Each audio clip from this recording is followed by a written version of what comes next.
Cuando intentamos diseñar una experiencia de aprendizaje para que un estudiante desarrolle una competencia, lo que hacemos es justamente diseñar el camino que debe recorrer y los contenidos, las actividades con las cuales debe interactuar para poder desarrollar estas habilidades, estas competencias.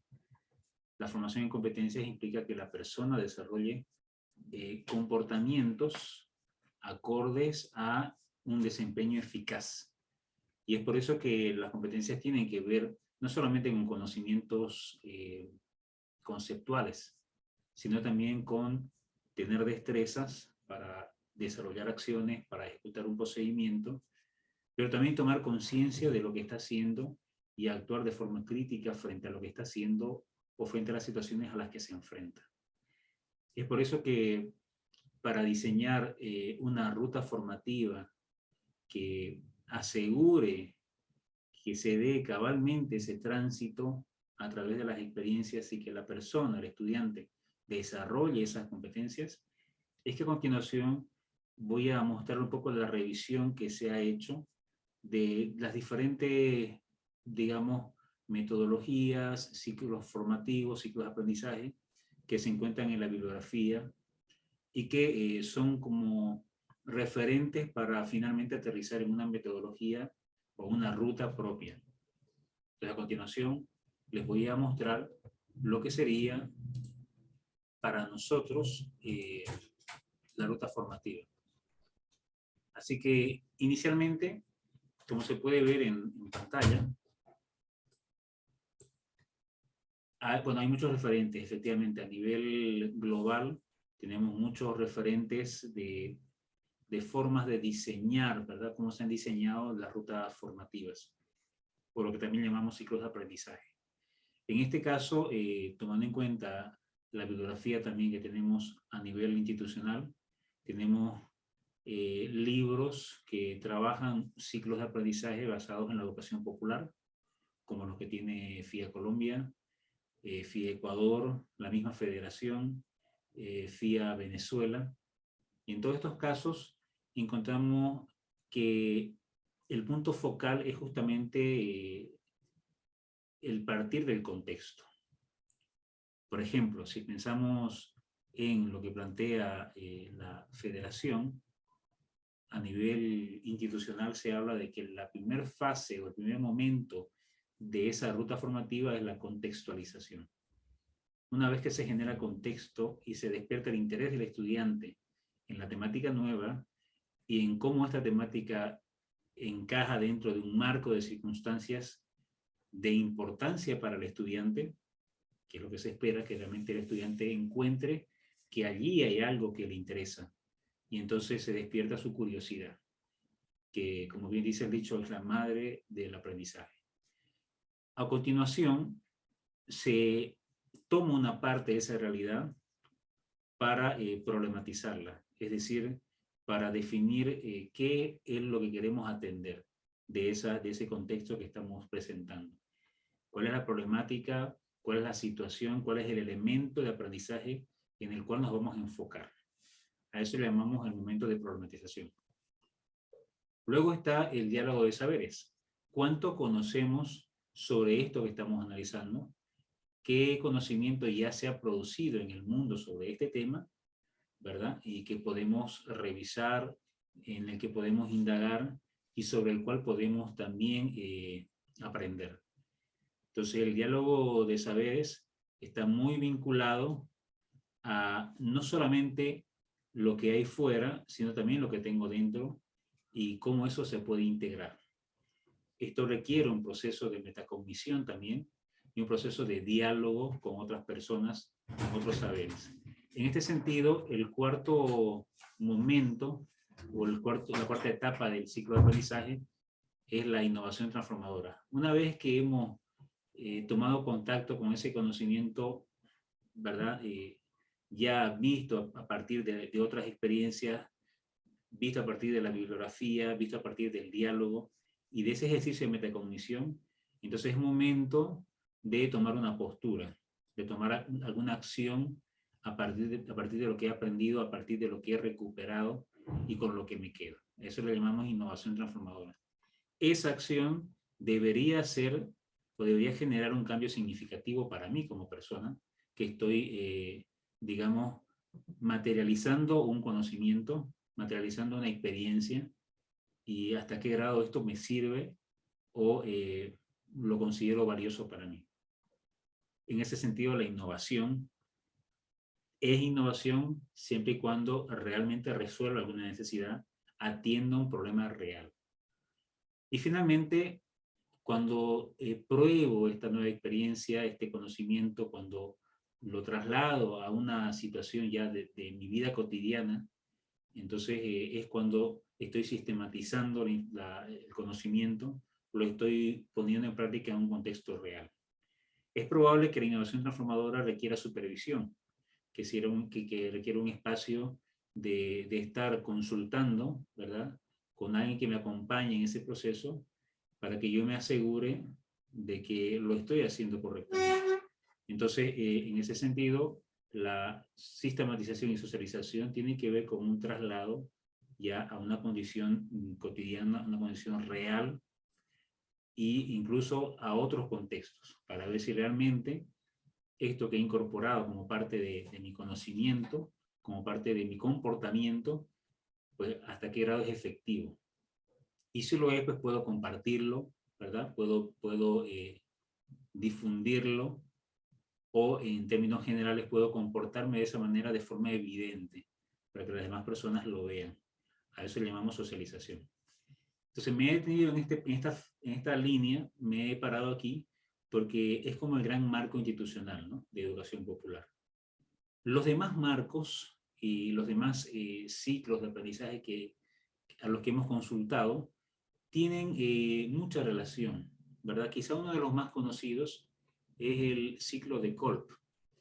En este caso, aquí en esta línea, este ciclo plantea algo similar, ¿verdad? En este caso, más que generar contexto, lo que se plantea allí es un tema de motivación-exploración. Esa motivación-exploración tiene que ver también con despertar la curiosidad del estudiante y el interés por la temática que se va a considerar. Tiene que ver con una generación de contexto. Por tanto, hay una relación estrecha entre lo que plantea este ciclo y la educación popular. Luego está el desarrollo conceptual, que tiene que ver con ese diálogo de saberes. Aquí obviamente se hace un énfasis más en lo conceptual, en cómo es que se adquiere el nuevo conocimiento, para luego pasar a la parte práctica, que aquí se le llama aplicación, que en nuestro caso tiene que ver con la innovación. Claro, el matiz importante de la innovación está en que la innovación se vincula con aquello que yo hago, que es diferente a lo que solía hacer y que realmente me resulta efectivo, provechoso, que me da resultados. No es una aplicación a ciegas, y ese es un aspecto esencial de la educación popular, que se enfoca en la transformación del contexto. Por tanto, esa aplicación no está solamente relacionada con aprender de un procedimiento o aprender a hacer algo de forma mecánica. Entonces, creo que este es un aspecto importante a considerar cuando se esté pensando en diseñar una experiencia de aprendizaje. Tiene que haber siempre una promoción del pensamiento crítico, tiene que haber metacognición para que el estudiante se esté mirando en la acción y sobre la acción modifique su comportamiento al darse cuenta de lo que está viendo. Entonces, pero bueno, igual sigue habiendo una relación porque se trata de algo más concreto. Y finalmente, el ciclo de Kolb plantea la aplicación y la evaluación. En este caso, la evaluación en el sentido de que hasta qué grado me he apropiado de esto nuevo, hasta qué grado lo he asumido para mí. Y por tanto, sí tiene relación con la evaluación, y en el caso de la educación popular tiene que ver con la sistematización y la socialización. Claro, es como integrar, ¿no? Cómo integro lo que he aprendido ya a mi vida cotidiana. En un ambiente académico, ¿verdad?, esto tiene que ver con evaluar. Generalmente nos damos cuenta que una persona ha desarrollado una competencia, la ha adquirido, cuando lo vemos en acción en una situación, ya sea simulada o real, que tiene que ver con esa competencia o que requiere de ciertos comportamientos. Así que en ese sentido, podríamos decir que hay una relación con el ciclo de educación popular. En fin, tenemos aquí diferentes modelos, diferentes diseños de experiencias de aprendizaje, y al final, ¿verdad? Esto nos lleva a pensar cuál utilizar, siendo que todos tienen una relación tan estrecha y tienen mucha similitud. Algunos resumen solamente en 4 fases, otros en 5, o algunos en 6, ¿verdad? Otros solamente en 3. Algunos, por ejemplo, engloban, como pasa con este de acá, con el ciclo de investigación-acción, ver, juzgar, actuar, engloba en el actuar todo lo que tiene que ver con la innovación transformadora y con la sistematización de saberes, todo lo que tiene que ver con la práctica y la integración a otros contextos de la vida. Hay otros ciclos que también tienen esa vinculación. Por ejemplo, el Ministerio de Educación de Bolivia, en este caso, que tomé como parte de los elementos de investigación para este estudio comparativo, muestra que en una sola fase llamada producción se está trabajando justamente todo lo que tiene que ver con la práctica, ¿verdad? Práctica supervisada, llamémosle, y luego la práctica en contextos reales o en otros contextos. En el ciclo de educación popular eso tiene que ver justamente con la innovación transformadora y con la sistematización y socialización. En otros casos, FIA Colombia, por ejemplo, plantea un ciclo de 5 fases y de alguna forma enlaza entre parte de la contextualización y el diálogo de saberes, enlaza ahí una fase que tiene que ver, en este caso, por ejemplo, con me entero, reflexiono, o analizamos la realidad. Entonces, en ambos casos se está haciendo una combinación, un match, se podría decir, un blend, una combinación entre la fase de contextualización del ciclo de educación popular y la fase de diálogo de saberes, ¿verdad? Sigue habiendo una fase misma de entrar en contexto, ¿verdad? Pero se combina con lo que es el diálogo de saberes, como parte de ese proceso de generar contexto. Es interesante también analizarlo como una posibilidad de vincular diferentes fases. Pero bueno, en general esas fases tienen como gran base, por ser nuestro marco institucional, la educación popular. Así que es de ahí que luego de hacer toda esta revisión, lo que se ha definido como propuesta es esta ruta. Incluso los nombres hacen referencia a esas grandes fases, ¿no? Que en este caso es el me conecto. El me conecto tiene que ver justamente con ese considerar el contexto, ese traer el contexto, ¿verdad? Y conectarse con él. Y entonces, a partir de esa conexión, generar la emocionalidad que tiene que ver con ese deseo de conocer, de aprender, de descubrir, la curiosidad. Entonces, la contextualización en este caso tiene que ver con conectarse, con entrar en contexto. La segunda fase que se propone como parte de esta ruta, que tiene que ver con esa vinculación también entre generar contexto y el diálogo de saberes, es el construyendo saberes. Entonces, en este caso, se habla de construcción porque no es individual, sino es colectiva. Se construye saberes a partir de lo que los demás conocen, lo que los demás traen para aportar a la temática o al análisis, pero también lo que existe ya en el mundo relativo a esto que estamos analizando, que estamos estudiando, que estamos entendiendo. Entonces es una construcción de conocimiento en toda regla. La siguiente fase ya tiene que ver con trasladarse hacia la realidad para ver hasta qué grado, ¿verdad? Este nuevo comportamiento en una situación simulada y supervisada lo puedo desarrollar. Entonces, lo pongo en práctica es esto que he aprendido, de lo que me he dado cuenta en las fases anteriores y que considero que es importante a partir del contexto en el que estoy, entonces lo ejercito, lo pongo en práctica, lo hago parte de mi comportamiento, aunque quizás nunca lo haya hecho. Entonces, eso permite que yo empiece a desarrollar a nivel interno, ver si realmente hay posibilidades importantes para mí, para mi persona, para mi desempeño, el hacerlo de esta manera nueva o de esta manera distinta. Y finalmente está en me apropio para compartirlo.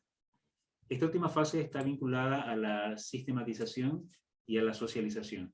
Tiene que ver con esto que he aprendido, que he ejercitado, si realmente me doy cuenta de que me sirve, me aporta, internamente digo, esto me hace sentido, entonces me lo apropio.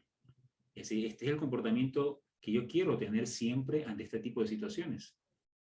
Y entonces, cuando me lo apropio, lo traslado a otras situaciones, ya lo uso como parte de mi bagaje de comportamientos para poder entonces desempeñarme.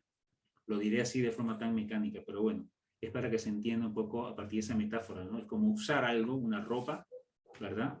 Y como me gusta, la uso siempre, o la uso cada vez que se presenten esas situaciones porque me gusta. Y lo comparto, ¿verdad? ¿Por qué? Porque me ha hecho sentido, he descubierto que funciona y además de ello me hace ser una persona más eficiente, mucho más consciente. Entonces me apropio, pero no me lo quedo solamente, sino que también lo comparto a otras personas.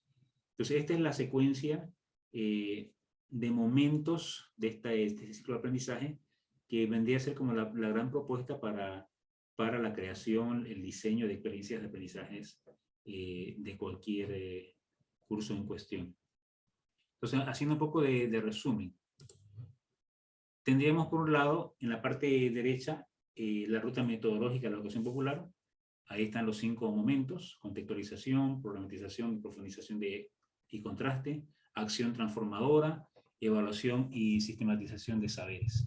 Entonces ahí tenemos el ciclo.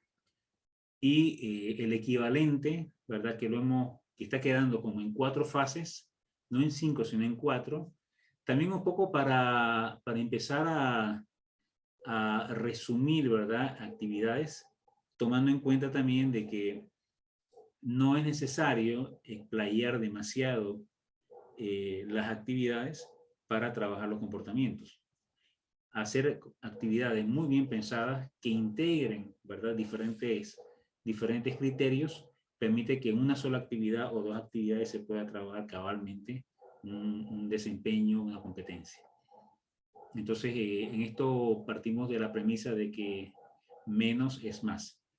Una ruta más corta de diseño de experiencia, una ruta más corta de momentos, facilita también la comprensión del estudiante y la asimilación por parte del docente también del ciclo, ¿no?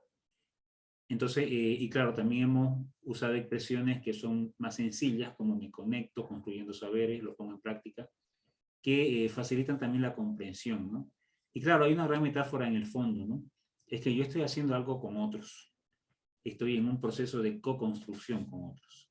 Entonces, eso facilita también que no sea tan difícil de seguir la ruta y no sea tan conceptual, ¿no? Filosófica, sino más bien que tenga más un aterrizaje a lo cotidiano, al día a día. Entonces, estarían los equivalentes. El me conecto se compara con lo que sería la contextualización, construyendo saberes, está vinculado a lo que es problematización, profundización y contraste. Lo pongo en práctica, implica la acción transformadora y me apropio para compartirlo con la evaluación y sistematización de saberes. En la parte central se puede ver un poco lo que podría trabajarse ya en términos de actividades, recursos en cada fase, ¿no? Me conecto, pues habrá que colocar información sobresaliente, ¿verdad? Vinculada a esa temática, como datos interesantes, ya sea datos estadísticos, ya sea datos demográficos, datos históricos, algún tipo de información que despierte el interés y la curiosidad del estudiante. Es parte de esa fase. También preguntas de indagación, ¿verdad? Una conversación en torno a unas preguntas generadoras también permite generar esa conexión. También se pueden mostrar las metas de aprendizaje que se tienen o hasta qué grado esas metas permiten que la persona sea más efectiva. Entonces, mostrar esto puede también generar una conexión con el tema, que es lo que se espera. En construyendo saberes, básicamente son los contenidos que desean desarrollarse o que se tienen que desarrollar para poder trabajar la competencia, ¿no? Para que los comportamientos se vayan dando en las personas. Contenidos mínimos necesarios vinculados a las competencias, contenidos conceptuales, procedimentales, ¿verdad? Esa es la parte más de actividades, ¿no? De actividades vivenciales que permiten desarrollar la competencia o darse cuenta de que es importante tener cierto tipo de comportamiento y evitar otros. Lo pongo en práctica, ya pasamos a plantear situaciones lo más reales posibles, aunque son simuladas porque son en aula, y esas situaciones traen, ¿verdad?, después de sí siempre algún análisis que permite al estudiante darse cuenta de qué ha sucedido en la práctica o qué ha pasado, ¿verdad?, en ese ejercicio vivencial que le hace darse cuenta que tiene que modificar o que conviene modificar ciertos comportamientos. O puede que se dé cuenta de algo que antes no veía y ahora lo está incorporando. Entonces, prácticas supervisadas, este tema, aquí se puede también trabajar temas de foros de conversación, tareas, cuestionarios, actividades prácticas, actividades vivenciales sobre todo, que permiten aplicar, ¿verdad?, lo que se ha visto anteriormente en la fase de construyendo saberes. De toda esta parte más práctica, vivencial de actividad, es la que se trabaja en lo pongo en práctica. En me apropio para compartirlo, ahí hablamos casi siempre de lo que es la evaluación. ¿Cómo evaluamos el desarrollo de la competencia? Normalmente tiene que ver con hasta qué grado yo me comporto de esta nueva forma. Y por tanto son actividades, también pueden ser vivenciales, pero en lo posible en otros contextos. Por ejemplo, ¿cómo lo has hecho en casa? O haz esto en casa y reporta cómo te ha ido. Una actividad de simulación, vamos a hacer un simulacro en un contexto más real para ver cómo funcionamos allí y ver hasta qué grado realmente el comportamiento se da o hasta qué grado el estudiante ha tomado conciencia de esa nueva mentalidad, ¿no? Entonces, está muy vinculado también a actividades evaluativas. Obviamente, durante todo el proceso, todas las fases, siempre se tendrán actividades evaluativas o se tendrá una evaluación más de observación, ¿no? Una evaluación de proceso. Una evaluación que finalmente vaya siendo sumativa para que al final el estudiante también adquiera una puntuación o una valoración cualitativa. Todo dependerá cómo se quiera manejar. Y finalmente, para cerrar este ciclo, hay una especie de revisión, ¿no?, de qué hemos aprendido, cómo nos ha ido, de qué me doy cuenta, ¿verdad?, de cara a un siguiente ciclo para incorporar un nuevo conocimiento, una nueva práctica, una nueva forma de hacer las cosas. Esa revisión está muy vinculada con también qué he hecho, ¿verdad?, hasta ahora y qué es lo que viene en el siguiente ciclo. Entonces, es un poco mirar hacia atrás en perspectiva, hacer una revisión del proceso, ¿verdad?, y darme cuenta del incremento en cuanto a mis capacidades que he tenido. Esa expresión incremento es importante porque si no se da ese incremento o no se lo percibe como tal, probablemente el estudiante sienta que no ha aprendido nada y que literalmente ha perdido el tiempo, ¿verdad?, o solamente la ha pasado bien. Entonces tiene que haber una percepción real de un incremento en mis capacidades, en mi comportamiento, en lo que yo considero que me sirve, que me ha aportado valor. Así que este es el ciclo que se propone ahora. Queda a consideración para que se analice y se valore si corresponde aplicarlo o si hay algunas observaciones que puedan considerarse para ajustarlo, ¿verdad? Muchísimas gracias por su atención.